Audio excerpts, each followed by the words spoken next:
like a 10 to 15 second delay. Yeah, it's gonna. Yeah, make sure if you do have that pulled up, make sure you mute it so that you don't get that. Yeah, it gets bad. Yep. Oh yeah, same thing you do with regular YouTube. Yep. I'm gonna do the intro. I'm gonna let you introduce, and then I'll go into the other stuff. Oh, and we're live. Hey, look at that. All right. Hello, makers of the world, coming to you live in spirit from I3 Detroit in the innovative Ferndale, Michigan. This is Make Something Wonderful, a podcast exploring all the fantastic ways we create. I'm Thomas Tusano. And I'm Matt Carpenter. And this evening we're joined by Matt Schmatzer, a member of I3 Detroit, an excellent model roller coaster builder, and a 3D printing connoisseur. Welcome, Matt. Thank you. I'm happy to be here. Before we get on to our guests, I'd like to do some reminders because as we've gone on, we've learned a few things. We've grown as a podcast. So I did want to let all of you know that there are other I3 members making Twitch content. We're working on getting them all in a schedule. But the first that comes to mind is our lovely friend Ali, or Elisa. And she has been on twitch.tv/that'senoughglue, doing readings of books as well as sometimes breakfast cooking sessions. So it'd be excellent to check her out for some feel-good content, as well as any other members currently making content on Twitch, YouTube, or anything else. Please reach out to us in the Slack channel. Let us know what your content is, when it is, and if what you'd like to do, and we'll do our best to get you on a schedule and get you promoted. And a reminder for our viewers and members out there, we are currently at 75 subscribers. At 100 subscribers, we get the ability to have a custom URL. So please like and subscribe. Give us some stuff to make the algorithm like us a little bit better, and we'll have our custom URL real soon, I promise, for you. And lastly, for any other guests who would like to like what they see tonight and would like to be on themselves, email thomas.tusano@gmail.com, and we'll have you on to come talk. And with all of that housekeeping out of the way, we'll get straight to you, Matt. Other Matt. And hey, with Matt. With probably the most popular question from our guests is, what misconceptions would you like to clear up about what you do? What do people normally think you do, but you don't really? So I do model roller coaster design and fabrication. Think that, and they were saying, "Oh, how do you get such a great job and a career into that?" And I'm like, "Well, it's not really a job, and it's not really a career, and it doesn't really pay well. I just do it for fun." So it is a misconception that they think that it's a full-time job, and then I'm doing well off of it, but really it's just a hobby that I do for fun, and I'm still trying to figure out ways that you could make it profitable, essentially. All right. So people look at the intricacy and the craftsmanship of everything you do, and they go, "Wow, this is great. How much do you get paid?" And you just kind of go, "Not as much as I'd like." Yeah, or paid in the joy of doing it, right? Yeah, exactly. Well, that's the other thing too. It's like I have so much interest in the roller coaster world that it's not really something you have to pay me to go and do. I'm just going to go and look into that stuff and learn how they operate and how I can make models of it on my own. I don't need some sort of motivation such as money to go and do that. So it's a lot of fun, essentially. People that do this kind of thing, I feel like you're the first kind of model roller coaster person that I've met. So I'm not the first, but I did put my twist on it. So if I take a step back, the only reason I wanted to get into coaster making is because eventually I wanted to become an actual roller coaster designer. That was the end goal. And I looked around, and it's a very tough industry to get into because it's so small. There's not that many guys that just go and design roller coasters. But I looked around and kind of just did some research and talked to some of these guys, and they're like, "Oh yeah, I wanted to do this like ever since I was little." So I just started building models, and then someone just took notice, like, "Hey, that's a really cool model, blah blah blah. Would you ever want to design real ones?" And I was like, I could probably do that too. So I started building some, and they sucked. They were terrible. I did it kind of with like hot glue guns and balsa wood, which is like the trademark, like, hey, yeah, it's where you start out, but it didn't really work out well. So I was like, I need to have like And like I need to have some way to like hold tolerances and make sure stuff actually comes out as designed. So I by trade have a lot of history with CAD design, and it's like I really need to take something from a digital world and bring it into the physical world and have it, actually be what I designed. And then lo and behold, I was developing this interest as 3D printers became a thing like 10 years ago. So I learned how 3D printers work, and I got one, and that kind of grew the the collection of printers. Fleet. But I was like thinking, I'm like, I love roller coasters. Why not just combine them and 3D print a roller coaster and make it work? So with all these guys that I looked up to that inspired me to make a roller coaster model, theirs were static models, meaning they didn't function. They just kind of looked nice and pretty, like the real thing. And I was like, once if I make them run, also once if I 3D print them and kind of bring the Steam aspect into it, and that's how I'll get noticed. And I forgot your question, but essentially that's how I got into roller coasters that are 3D printed because I wanted to be like those guys. I wanted to get into the industry, but I just had so many tools in my toolbox. I was like, I'm gonna kind of put my own little twist on it and make this something my own. So when you say, oh, there's model roller coaster makers out there, there are, but my twist of it is, yeah, but there's mine's 3D printed and it works. Seeing them, it's awesome. The just to watch them run and to see that kind of thing. It's so intricate with how small all the parts end up being. Exactly, and that's one of the things I learned though is I'm branching off from that because making the models is just a pain. It's really hard to get them work, and then the maintenance um, annoying. So what I've been doing is making the models larger, and they still could function if you had a track big enough for it. Um, but we haven't gotten to that point. Right now, I was working on a model that's 1/3 scale, which is huge, and I've been 3D printing it. Actually, if you have a second, I have it right here. Yeah. So this Don't is tell. 1/3 scale of a Raptor train. It doesn't have the wheel bogies on it. Yeah, this is the wheel, so it's like, it's huge. Yeah. This sits up front here. And this is all 3D printed materials, but it's so large, so in theory it could work, but You don't want to build it all the way around your house like they have in ew. Vegas, the hotels. But the idea is you could do that, and that's kind of where some of my tools come into play. Where I may or may not be planning to do something like that. So stay tuned. Awesome. That's excellent. So I do want to take a quick second because chat is actually like off the hook tonight. First off, someone says named Coaster P says hello. I did let our chat know, by the way, guys. There's a small audio video delay. We'll do our best to get to you because we appreciate all of the interaction we're getting. Someone else says, and it works. Damn. And then the same guy, Coaster P, is asking, where can I see more of the models being shown on the right side of the screen? Our producer, Rob, the right side of the screen is actually a direct feed from the different social medias given to us by Matt. So if you go to his Instagram, Matt, if you would tell us your Instagram and where people can find you real quick. Oh yeah, it's Print My Ride, or Instagram.com at Print My Ride with the underscores. And that's the best way to find me. I also have YouTube channel, Ride Detroit, and then that should pop right up for the channel. So that's the best way to find me. And then if you have questions, you can always just go to my Instagram. I did see one question here. It says, how do I know the actual size of the original track? Just Google. You can find the gauge of most of them. And if not, ask around to other enthusiasts. Someone out there will know. So here's an interesting question that pops into my head.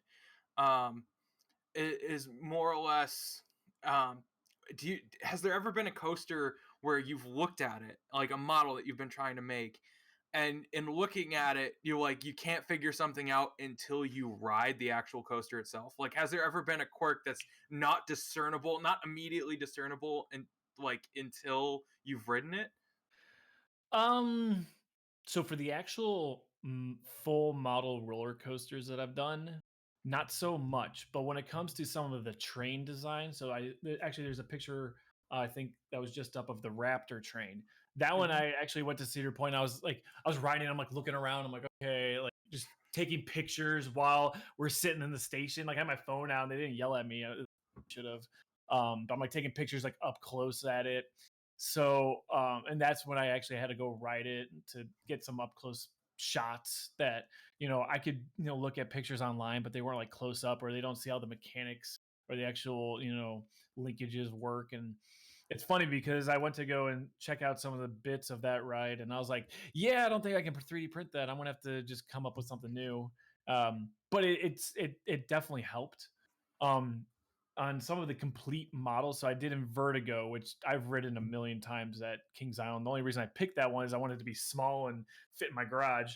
And then after that one, I did Steel Vengeance, which was also funny because I went and designed that ride based off the actual CAD design of the real ride before it was even built. So that was really cool, but it was also kind of annoying because they gave me the engineering drawing, or well, not drawing, but CAD file for it.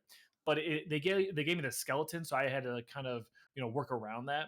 And it was hilarious because I would sit and watch Cedar Point put up all these updates of the construction, and I'd have parts of it built, and then I'd see, I'm like, wait a second, they didn't follow what was ever in their animation, and that's not on the drawing here. So now I got to go change this because they made some last minute changes that I was not aware of.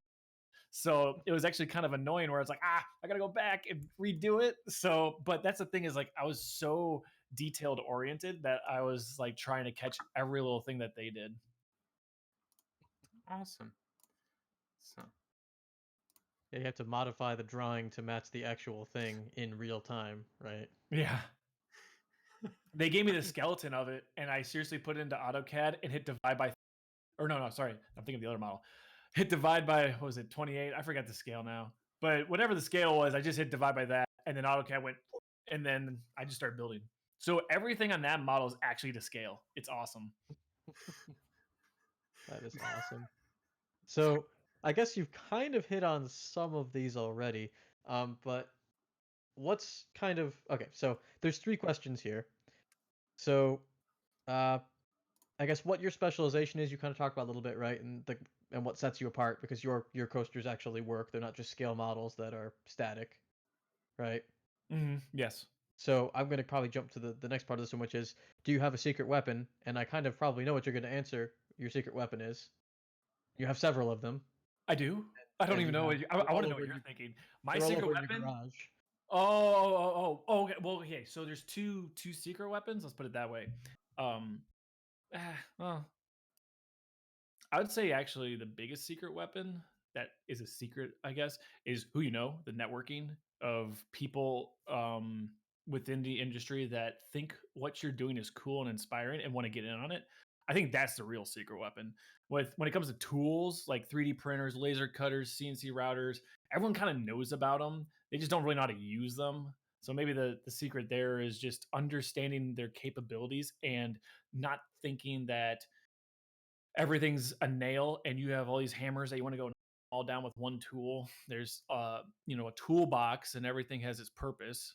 So I think there's 2 secrets there, and knowing that has helped me grow this brand, I guess, that I have. So it's I guess that's the secret there. So how do Secret's you out. build a network around that? Are there like conferences for? Because you said this is kind of a small industry, so Well, there's actually IAPA, which is a conference for roller coaster theme parks, amusement parks, ride manufacturers, suppliers, maintenance companies, entertainment. So like, lighting and all that stuff. So there's a conference for that. And what's funny about that is at that conference, they bring models of future product. So that's cool. And I've actually worked on, what was it? Yeah, last year. I think it was last year they had one of my manufacturer that not really supposed to talk about, but they had a model there that they were showing that I helped work on, which is really cool and very exciting. I haven't promoted that much just because they asked me to do it and didn't want me to talk about it. And I'm like, cool, yeah, we'll sign an NDA and we're done. So yeah, so there is conferences for that. Now, when it comes to actual like roller coaster models per se, it's seriously the biggest thing that got me any traffic was I designed the Invertigo model. And this was actually before I was even thinking about 3D printing. I was like, I was going to design this. and I posted it to the SolidWorks subreddit, and I just put a picture of look what I designed in SolidWorks, and then all these SolidWorks guys like started emailing me and were like, hey, or DMing me, and they're like, hey, this is so cool. Can you come talk to us about like how you did this? This is nuts.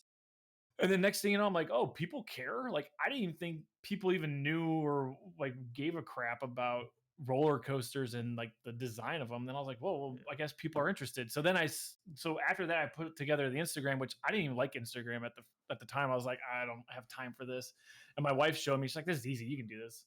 So I started posting pictures, and the next thing you know, I'm like, oh wow, there's actually people that actually care and want to know how I do this. And next thing you know, I'm just posting constantly, and I didn't even know that there's people out there that would even have an interest in it. People appreciate a well-designed, well-executed project. Yeah. I'm gonna say right now, because I need to give you a heads up again. Chat is blowing up right now, and they're just like, I'm having trouble muting myself to keep up to make sure they know. Do we have time for me to interject with a couple questions from chat just so we can Let's engage do it. with the audience? All right, cool. So first off, to answer, so there's a gentleman, JJ Thompson, that's my mentee, James. Hey, dude. So it says, sorry if this isn't on topic, but what would the economic cost of these coasters be, and how much of a percentage of people save by using 3D prints? So I don't think we're talking anyone's 3D printed a whole roller coaster yet that I know of, but I think in the application what James is talking about, because I can know and respect where he's coming from. I think the modeling would save costs and like letting them know where things are going, more or less, like letting them know maybe where there's a structural error or flaw by actually testing it first or seeing the model. So no one's 3D printed an entire roller coaster yet. Maybe Matt would aspire to be the first of that. I've been trying. I'll be upfront. I went to so I used to work with some guys at my last job, and he went on to work at a company that actually builds 3D printers of large scale. And actually, they just released, I think, a press conference on they 3D printed a boat. And I was like, dude, let's start 3D printing some track. And then he's like, well, send us some designs. We'll quote it. But I don't have investors for that. And so there is technology available today to 3D print a real working roller coaster. Now, the economics of that, I don't think play out in our favor, but with some time, energy, and engineering, you can figure it out. Yeah. So all the kids out there, to the mentees that that I normally hang out with, guys, this is why you need to learn mathematics and engineering and stay in school. This is absolutely why. And then another one actually of them would like to know, what software do you use for 3D printing? What does your flow chart look like for like taking a thing from model to print? Yes, so workflow. This is what I do, and it by no means means what what professionals do and whatnot. But I'll design the model, or I'll design the roller coaster in No Limits coaster simulator. So I specifically use No Limits 2 Professional. And within that software package, you can export the X, Y, and Z coordinates of the track profile into an Excel data sheet. And then from there, you can scale it or manipulate it how you like. Now, once I'm out of No Limits, then I bring it into SolidWorks, and then you can import the data points and create splines that do the track profile. After that, then you have to design the track in SolidWorks, and then after that, you can design the train in SolidWorks. From there, you kind of go the direction of many different ways. Once you have the CAD design, you then fabricate the parts. So for track design, I will ship that off to Cura, and that's my slicer for my 3D printer, and I will 3D print the large track pieces on a Lulzbot. Then for like the actual train, I need to have very detailed prints that are very accurate. So I'll send that to one of my Formlabs machine, which is an SLA printer, and they use Preform, which is the Formlabs slicing software, and then I'll go and do that.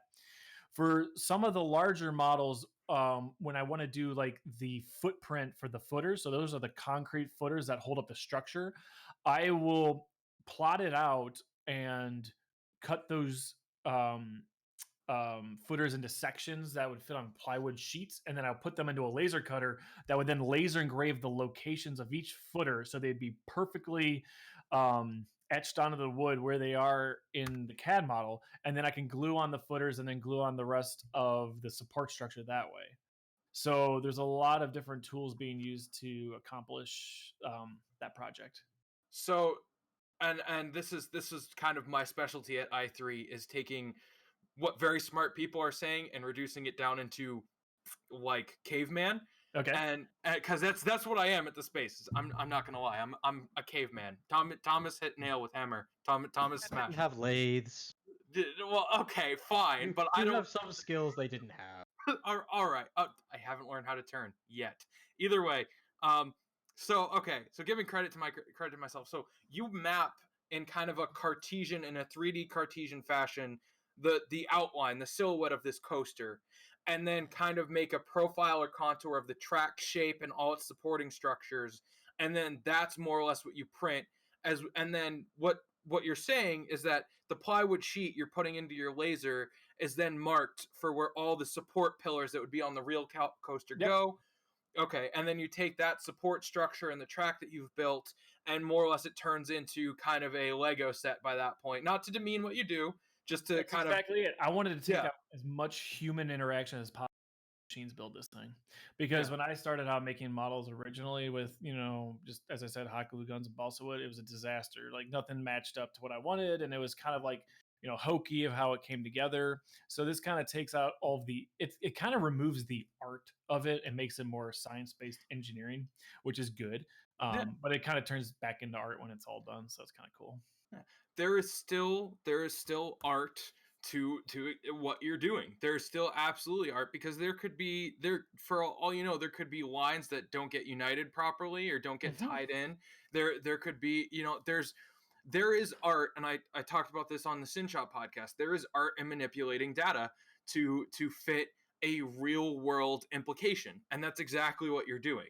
Is Absolutely. coders, programmers, and G-code machinists all do exactly that. So anyone who looks at a programmer or a machinist and says there's no art to this, there absolutely is. On that ninth yard, that last mile, you have to know the art of and the language you're speaking that breathes what you're trying to do and life into it. So Absolutely. yeah. And then I think I think there was one more from chat that I just want to make sure it's acknowledged, because I want to express to all of you out there how much we appreciate the interaction we're getting tonight. So I want to make sure you guys get your questions answered, and we'll keep rolling after that. I'm looking at the chat too, and I just want to give a shout out to Phil. Mm-hmm. I see you out there. Jan says alternate woodshop coordinator title caveman. Yes. Let's see.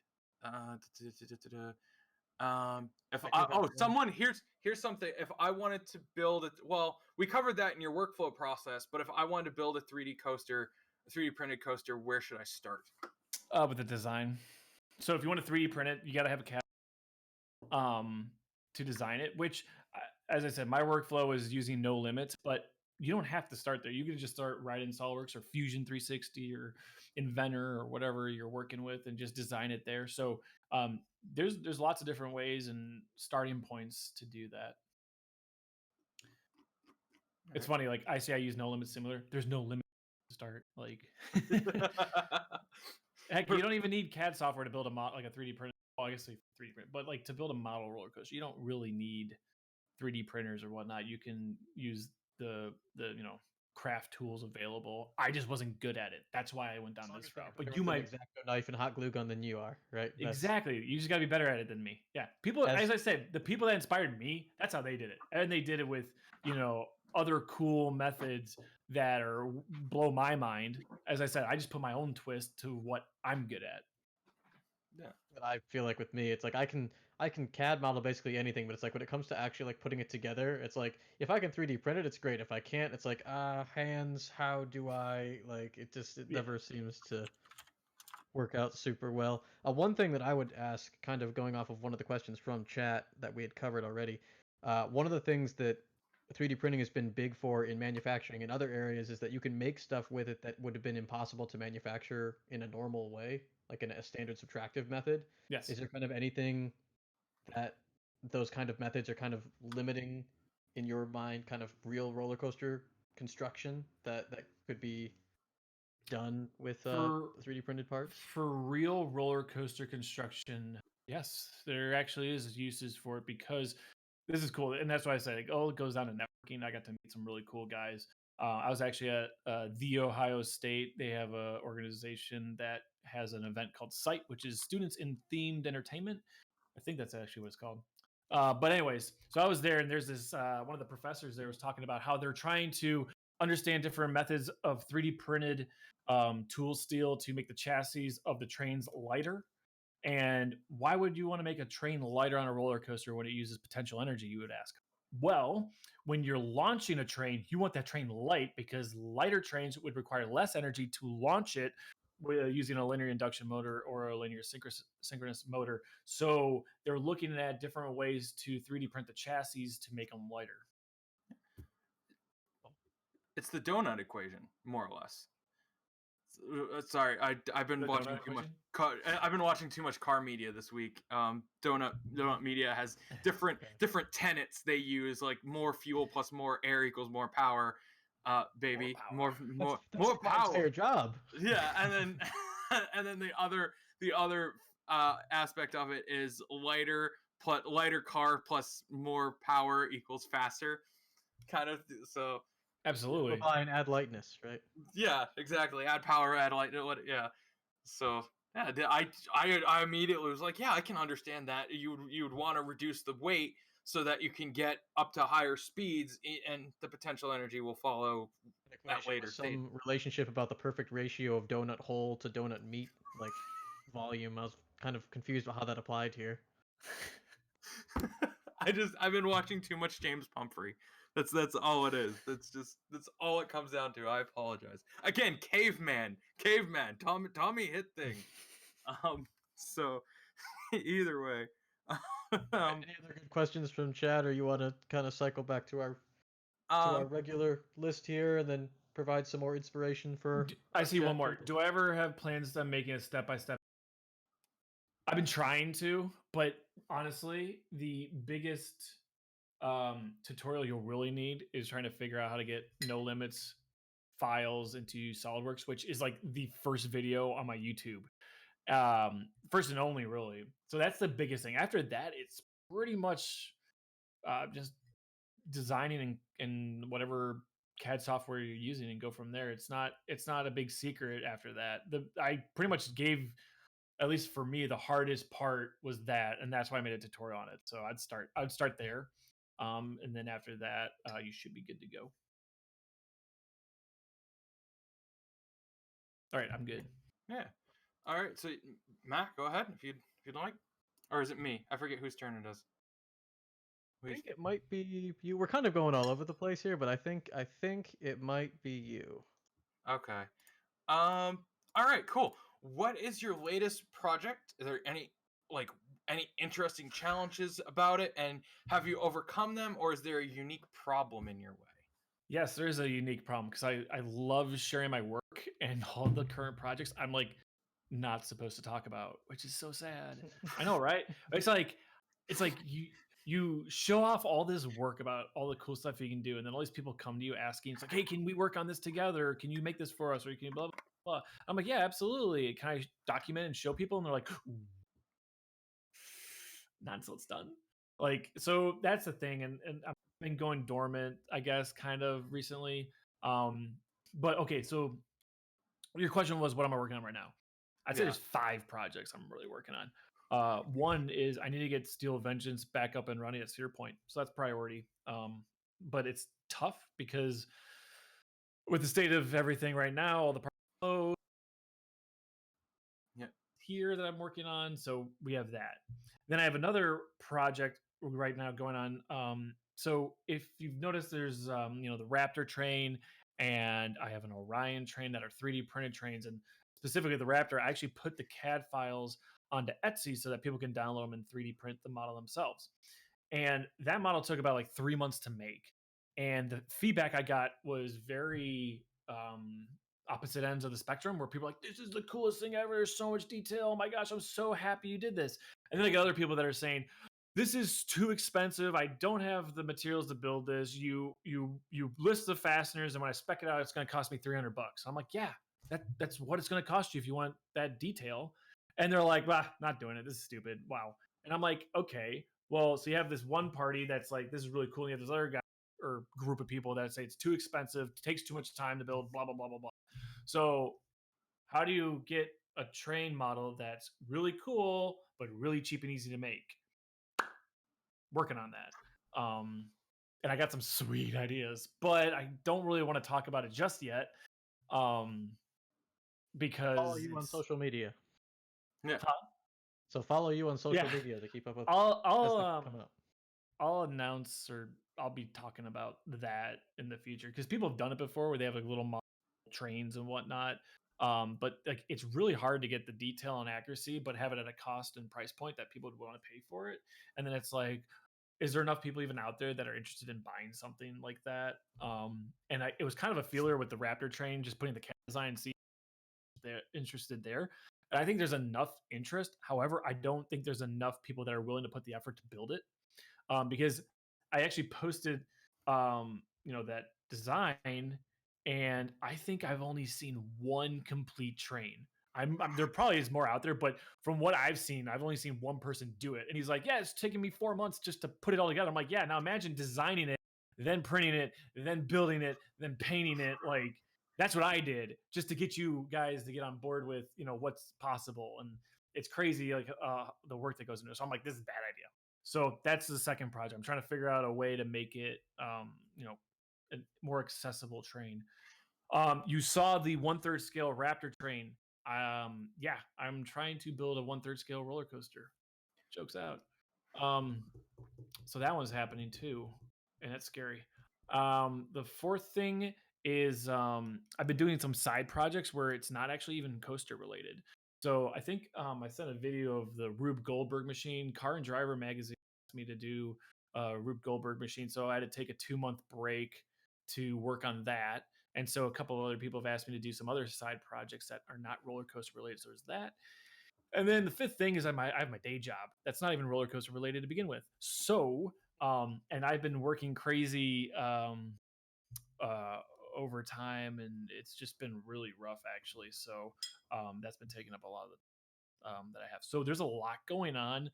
I just haven't been had time to post it or document it and whatnot. I want to really get into making YouTube videos of this stuff, but it's just like the time that takes to edit everything and make it entertaining is tough, and then you have to have content to talk about. So and at the same time, I'm trying to get my shop, my home maker space up and running. So that's a whole nother challenge in itself.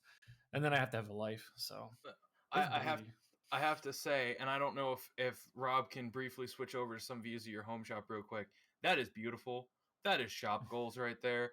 You have like you said 13 3D printers. You have a laser cutter. You have woodworking equipment, a wood CNC. I'm like, dude, that is where exactly I mean, more sharp spinny things on my end of the spectrum, but still absolutely. that is like goals. Like I was like, dude, this looks For amazing. horizontal surface. Yeah. So like if you want to go over, I have 13 3, 6 bot 10 fives. And then here's the thing. So you see a lot of equipment, but as I said, or I think I chatted with you guys earlier, it might have been none of that's bought new. You either buy it used, buy it broken, and learn how to fix things. So a lot of people are like, there's so much equipment here, it's probably so much money. No, I actually just sit on Facebook Marketplace and Craigslist and eBay actually just looking for broken stuff, and then you can go and fix it. So yeah, I got the 13 3D printers. I have an X-Carve CNC router that can do about a meter by a meter, and then I have a printer bot crawl bot, which is discontinued, but it cuts planar sheets of plywood or any other planar sheet of material, and it's awesome. So I can cut large sheets of plywood, and then I have the laser cutter there that's identical to i3's, where I can go and laser cut materials, which I've been having to put some work into also. But it didn't happen overnight. I got the Form Labs machines, which I think actually my Form 3 is like the only thing that I bought brand new that I was like so happy about. And the Form Labs machines are awesome. I can't say anything bad about them. They're workhorses as well. So And then I kind of got my home shop set up into like 3 different areas. So like my garage is like a dirty area, table saw, miter saw, laser cutter, all the CNC stuff. And then the basement I have all of my Lulzbot printers, and then I have a craft room on the second floor that has the Formlabs machines and the Flash Forge printers. So it's a factory here. So like it's actually really funny when I get like really into a project, you'll just hear a constant humming in the house of stepper motors and routers, and it's just like it's actually hilarious because I'll actually be sitting in my office and then I'll just be like, it's really quiet, and then I walk downstairs and I have to go switch out SD cards and kick off printers because like if it's quiet, I know something's up. I'm like, something's not running. Um, Awesome. so Matt, do you wanna take this Yeah, next point here, for because sure. this is, yeah. I mean, we've covered kind of some of this stuff a little bit already, talking about like suggestions you have for people who want to get into kind of model roller coaster building, or maybe even extend it a little bit and say just 3D printing in general. Where would you suggest they start? What kind of resources would you suggest that they look at to kind of make it easier to get their wheels turning? Okay, so for 3D printing, if you want to get in, I I would suggest doing what I did is just go to Google reviews and see what the hot printer is of the time, because I feel like ever since like maybe like 2011 or 12, every year there's some new hot 3D printer that's the best thing ever that you need to have. But really, do you? Um, so I would check the forums and just reviews on the latest and greatest machines. Like I bet you right now, if you went to Google and typed in the best FDM 3D printer available, you probably wouldn't see any of the ones I have because mine are old, but they still work and can produce the quality of parts that you would get out of a machine today. So if you wanted to get into it, just see what's out there, see what's the cheapest and has the best reviews. I'd start there, or you could join a makerspace like i3 if you're local, and they could teach you. And from there, you could get more advice on how to better suit yourself for what type of projects will need what type of specific machine. Maybe you need a big build size, maybe you need ultra detailed part. So that's one way. Or if you don't have a makerspace around, you could just go find you know someone online or one of your friends that might have one and ask them a bunch of questions. That's how I would get started, and go from there. Your friends together and start a makerspace. Bingo. There you go. They all have to start somewhere. Absolutely. All right. Thomas, you want to pick up our next question there? Absolutely. So, okay, we've tried to find ways to reword this question. We've used the word aspirations. We've used the word, we've used different things to get at it. But what do you view as the apex of what you do? What disciplines do you borrow from when you're working, or what craft might surprise people that you share a lot in common with? So like who is, like, for me, a lot of people would probably say like Sam Malouf, or Bob Taylor, or any of the guys who built like early guitars and furniture in like the 50s and 60s, the what do they call it, the cottage renaissance or whatever. But like, what do you personally view as the height of what you're doing now? It's a deep question, I guess.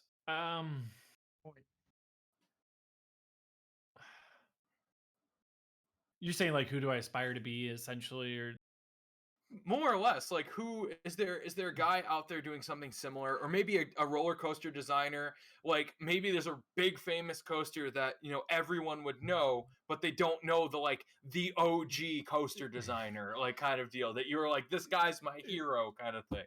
nah, I got okay, fine. Okay, so I got a bunch of heroes, I guess. They're and they've all role or some sort of inspiration, so to speak. So like when you say like the OG coaster, it's actually kind of funny that I think like Steel Vengeance, as to your point, is like the bee's knees and the cat's meow right now of roller coasters. And then next thing you know, the park's asking me to build a model of it. And I was like, what? That doesn't make any sense. Why me? So that was cool. But then like all the guys that I've interacted with that have made models in the past, those guys have been real inspirations, because what's funny is once they saw the work that I was doing, they could appreciate it, because I don't think anyone really appreciates the effort that goes into making these things work, except for a select few people. And once you get in touch with them, they're kind of like put you under their wing, like, okay, I see what you're doing. Let's skip a couple steps. You're not going to do this. You're not going to do this. You're not going to do this. You're going to try this and see if that works. And they kind of like, redirect you. You're on a course here, but they're just going to like, tweak it a bit and say this is probably how you're better going to align with it. And actually, that's why I was shout out to Phil. He was actually one of the guys that I to in addition to some others. And then when it comes to like actually real roller coaster designers, those guys, there's a couple of them out there, and that's all they do for a living. It's freaking awesome. So like that was the goal, is like I aspire to be those guys. But it's a really tough industry to get into. And then part of me was like, I don't know if I'm ready to make that leap yet. And I like what I'm doing right now. I like it being a hobby, and maybe when we get there, we'll make that jump. But for right now, I'm very comfortable where I'm at. So, yeah, did I answer your question? Yeah.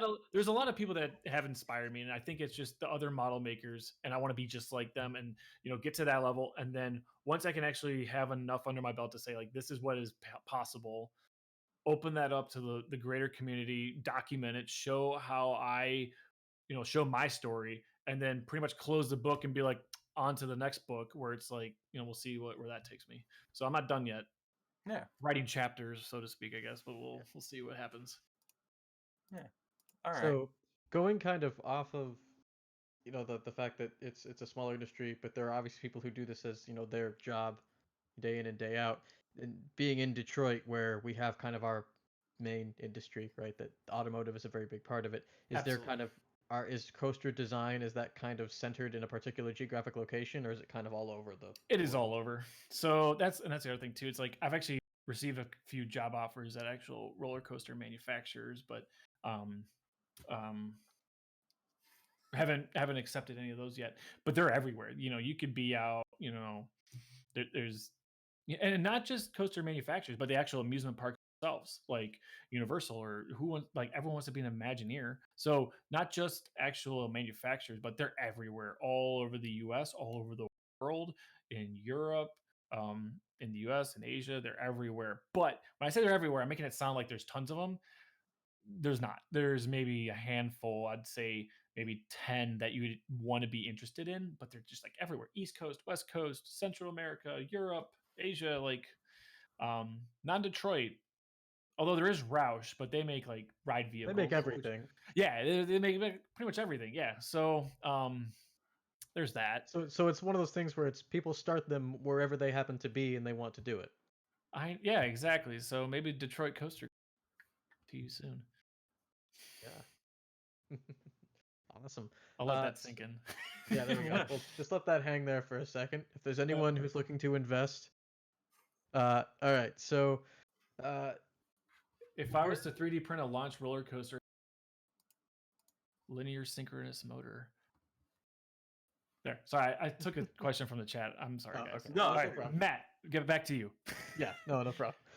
So where do you kind of get your inspiration from? Is it like will you kind of go to one of the parks and just ride a coaster, be like, this is really awesome, I need to have my own one of these in my garage? Or where does that kind of come from? It's not so much of a I need to go ride this ride and build a model of it. It's more like I've ridden like everything. And then after that, I'm like, I want to make a model of this. And that's the other thing too that really stinks, is that I can't build the models fast enough to say I want to build this, because like if you're gonna go and build one, it's gonna probably take 6 months to a year, which is like not fun. And then it's like, once you build it, where do you put it? Like in Vertigo, I could not find a place to put it, and then I put it in the attic of my garage. And then I was going to take it to SolidWorks World, and they're like, hey, can you bring that? And I was like, yeah, sure. And then I brought it down from the attic, and it was PLA, and in the garage attic, it's really hot. So it melted a bit. So I had to go fix it up. And I did, but I was just like, ooh, this is kind of rough. I don't really have a home for these things. And then one of my friends was just like, dude, you need to put these in a museum. And I was like, actually, that's kind of what I'm doing right now, because the Steel Vengeance model is at the Cedar Point Museum. And I'm like, okay, so basically I'll build these, but I just don't get to keep them at my house, which is okay too. You want people to see it. So yeah, and then like museums was actually a great suggestion. And I've been, working towards that. Are there museums that have like entire displays of this kind of stuff? I mean, obviously the Yeah, ones in the parks themselves will have some. absolutely. Think of like the Museum of Science and Industry that's like STEAM related. That would be perfect for something like this. Or, museums that cater to physics or, stuff like that. I think it'd be a perfect fit. The question is then, how do you maintain these things? Because that's really tough. Because you have to go there and make sure it runs and all that fun stuff. So, So Rob has something brought up. This is actually playing on screen now. Is your work for Infinity, your Rube Goldberg machine? So we have that playing on the live stream yeah. now. So okay. Well, it wasn't for Infinity. No, Oh, was not for them. It was for Car and Driver. okay. I Sorry. I was contacted by the magazine. They wanted to highlight the complexity of that particular vehicle, and they asked me if I could make a Rube Goldberg machine. And actually, if you continue watching the Car and Driver or not commercial, but um, I guess. spot. If you watch the whole thing, he actually goes into a little bit of the discussion of how they even came up with the idea and how I got roped into it. And they found me through Purdue, which is also ties back to who you know, because as I said, when I made my Invertigo model, um, I actually reached out to one of the professors there that actually teaches a roller coaster design class. So if you're a student, look into your school's curriculum and see if they offer a class. So I was actually talking to him, and we became close, and we're sending emails.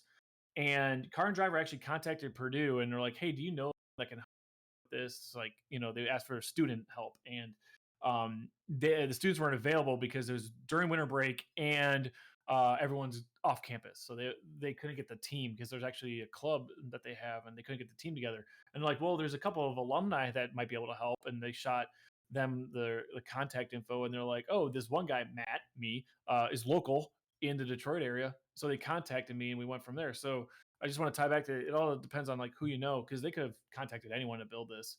And they asked me like, hey, is this something you can do in 2 weeks? And I was like, well, how big do you want it?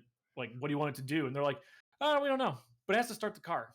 And I was like, okay, like, does it need to be in the car or around the car? And they're like, well, we don't know. You figure it out. You got it. And I was like, this is great and terrible and terrifying, because I was like, I don't know what I'm going to do. It's kind of an open sandbox, and I have a limited amount of time. So I was like, sure, let's do it. And yeah, what you see there is kind of what I came up with. And I had the help of one of my friends and my wife, and we spent a lot of time just troubleshooting the different components, and we broke it down like you would a normal Goldberg machine, where you have sections that have a particular objective, and then you just go from there. Nice. You build it up.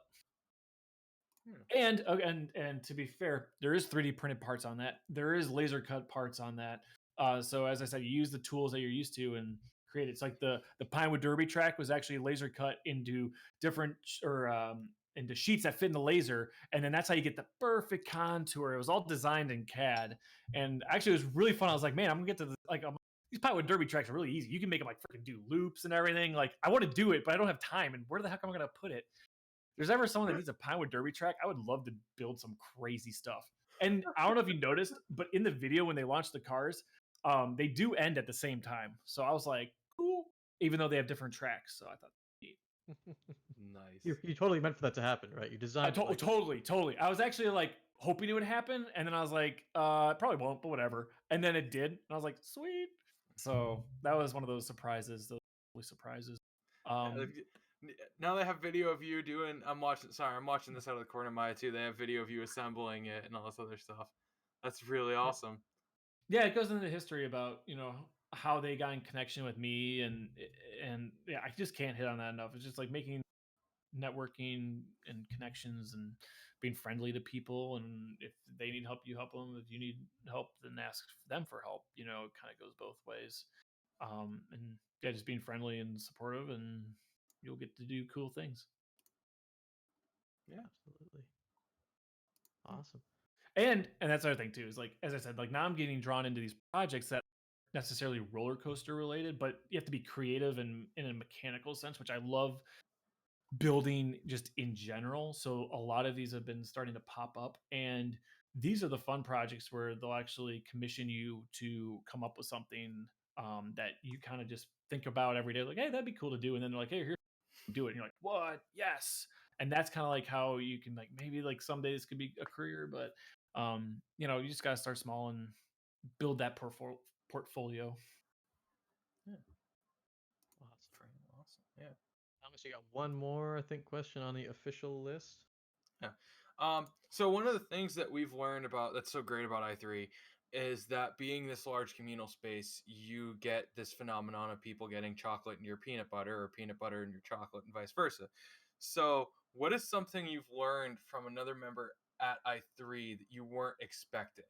Kind of So, deal like hmm.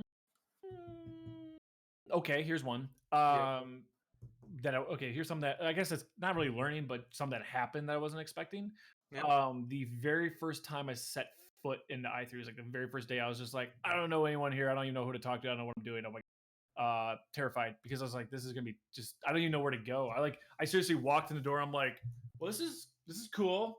There's all these signs here that saying I need to, have a chaperone because you have to have someone. And I was like, oh crap, I don't even know anyone here. What? Like, and I was just like staring. I'm like doing like one of those like John Travolta things, like what the heck? yeah. Um, and then lo and behold, Jonathan Devine walks in and he's like, "You look lost," and I was like, "Yeah, I've never been here before, and I just kind of want to know what it's all about." And he's like, "Hey, well, one of our SIGs is meeting up. You want to work on a satellite?" And I was like, "Yeah." And he's like, "Come on, this is gonna be great." One. And then next thing you know, I meet Matt and then Scott, and they're all like, "We're building a satellite. You want to help?" I'm like, "Sure." Like, I love building stuff. And then it was just very like it was weird because I was like, "This is so welcoming." He just walked in and was like, "You're coming with me, buddy." Yeah. And that is how I got drafted into i3. That is my story, and it was awesome.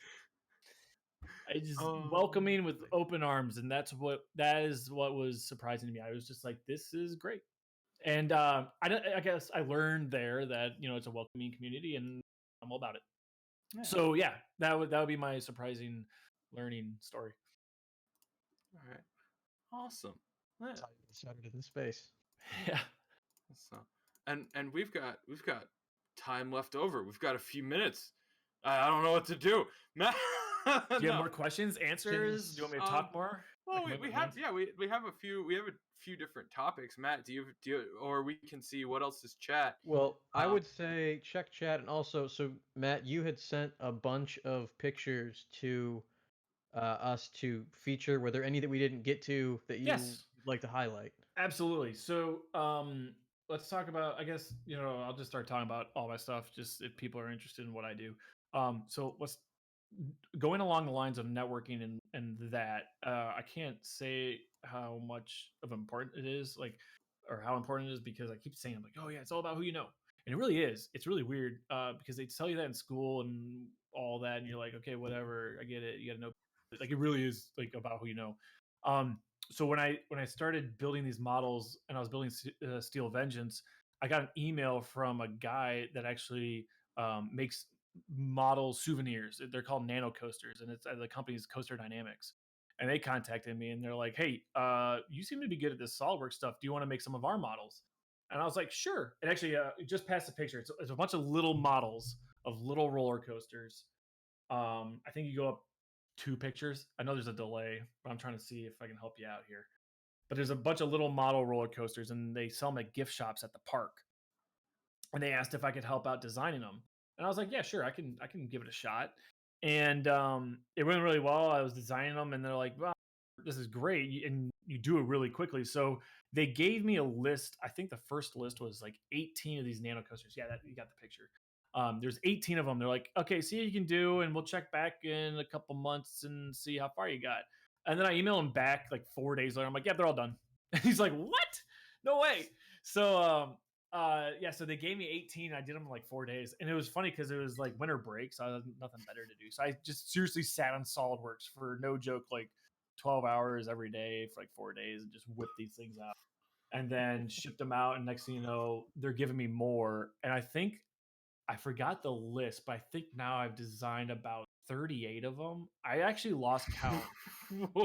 And that was over like a 6-month period, and then now they're branching off and asking me to do other things. But Shelf it's funny. just covered with them.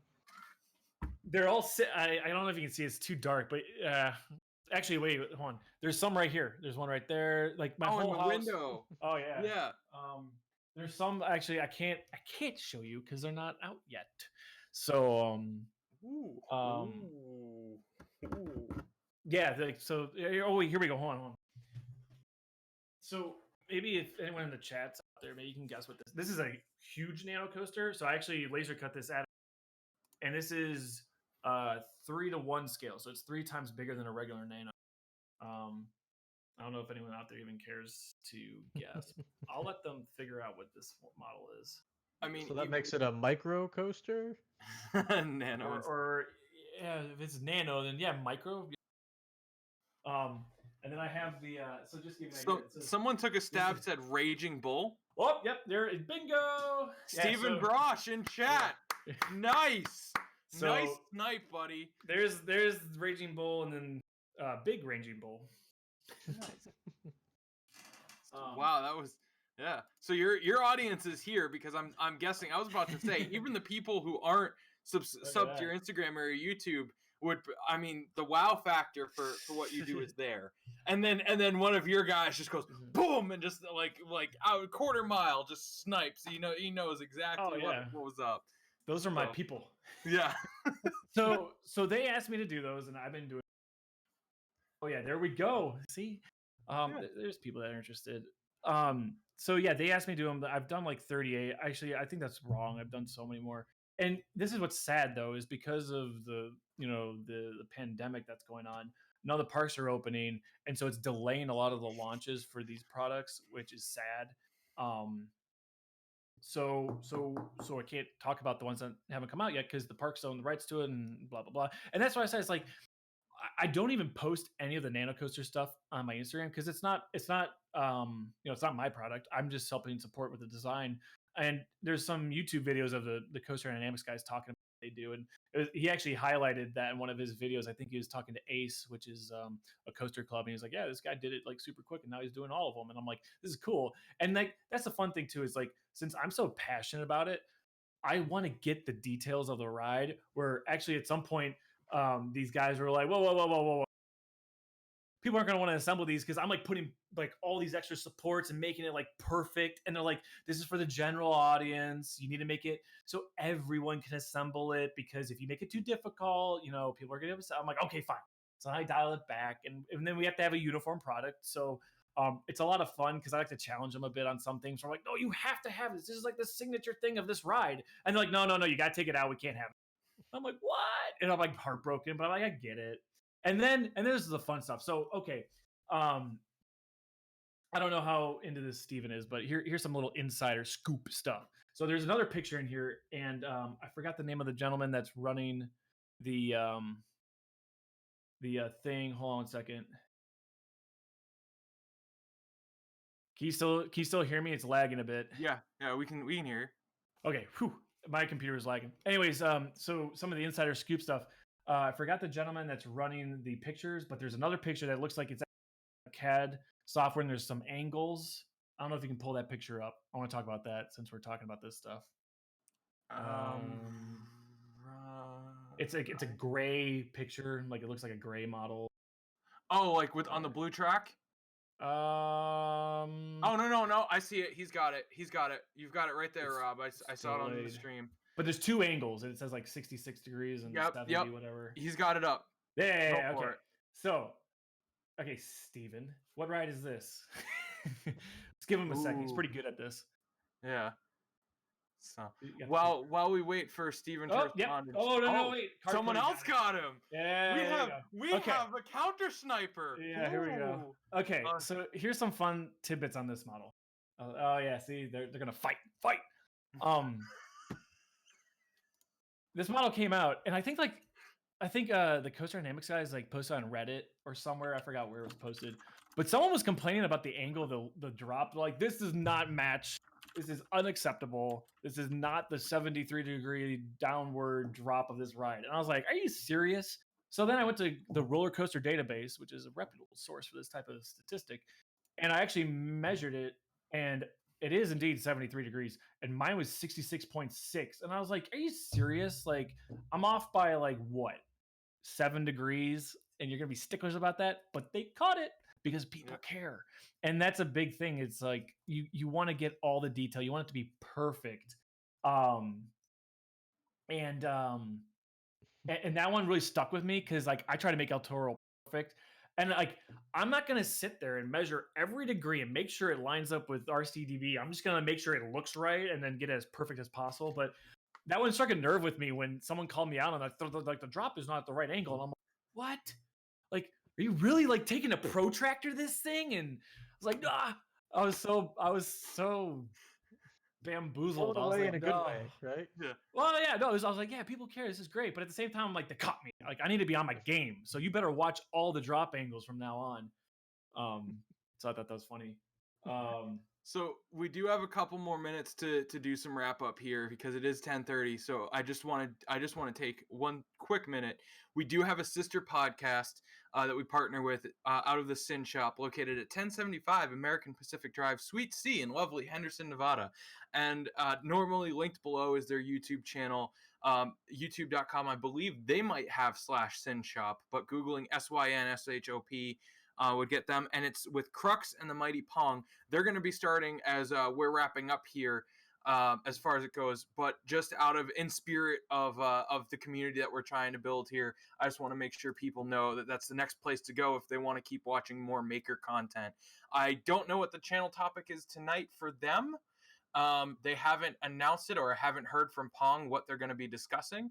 But yeah, they will be going live shortly with the Syn Shop podcast. So we're going to start wrapping it up quickly, or more now, moving towards the end. But Wrapping up more quickly now. No, sorry. I can word and such.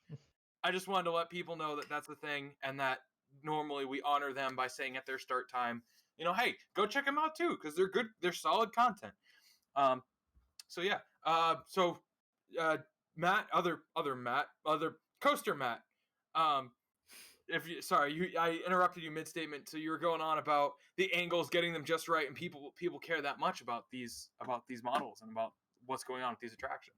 Oh yeah. I'm just saying, like, well, yeah, you covered it. Like, just gotta be on my game. Like, I try to get all the detail, and there's people out there that do care. So, That's what makes it all worth it, right? Yeah, exactly. And to kind of give a shout out to Coaster Dynamics, it's like you have people working on these models that like are in love with the rides and the industry, and like they're doing it because it's fun. So it's I guess I'm kind of giving a shout out to them, but it's like it's like people that are working on it like really do care. The people that are purchasing them also care, and it's actually a really cool experience to have that type of connection with your audience and what you're doing. And it kind of goes back to what I do with the models. It's like I want it to be perfect. I want to showcase what I do because it's really interesting and everyone really likes that stuff.